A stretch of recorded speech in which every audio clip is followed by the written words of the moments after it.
водораслите консумирам вече 11-та година. Още когато започнах да ги пия, бях на 21 години, нямах никакви здравословни проблеми. Започнах профилактично, но най-силно усетих техния, според мен е страхотно благотворен, невероятен ефект, когато бях бременна. Първо, много лесно и енергична беше, много лесно протече самата бременност. Второто, което се случи, че се роди едно здраво бебе, голямо, хубаво здраво бебе, което още от 10-тия ден започна да пие тези водорасли. Започнахме с бифидоса и до момента вече е пил почти всички, без там някои, които са за съответната възраст за по-големи хора. Това, което забелязах върху моето дете е първо, че боледува много по-рядко от тези, които не пият водорасли. И второ, че когато се случи нещо, някаква истинка или нещо подобно, го преодоляваме много бързо, за много кратко време, да речем 3-4 дни, само единствено с водорасли, без нищо външно и странично. Единствено си позволявам да комбинирам водораслите с хомеопатията, когато става дума за нещо по-сложно.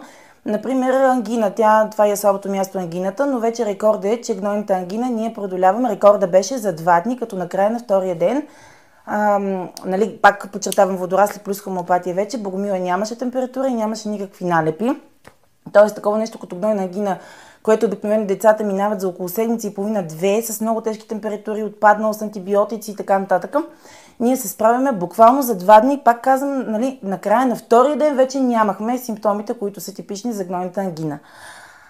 Другото, което мога да кажа е, че аз, естествено, когато човек види тези ефекти, не може да си ги задържи само единствено за себе си. И то става съвсем спонтанно и естествено човек да споделя това, което е усетил, особено когато става дума за дете. Това за една майка е най-важното нещо, бързо да се преодоляват тези неща. И аз си позволих така да споделя тези хубави ефекти с много мои приятелки. Искам да кажа, това, че нямаше нито едно изключение, т.е. нямаше дете, при което да не се наблюдава подобен ефект. И това ме прави много щастлива. Първо, като майка на здраво дете, второ, аз самата сама здрава майка. И трето, мога да бъда полезна на моите приятелки да имат здрави деца и да бъдат здрави родители.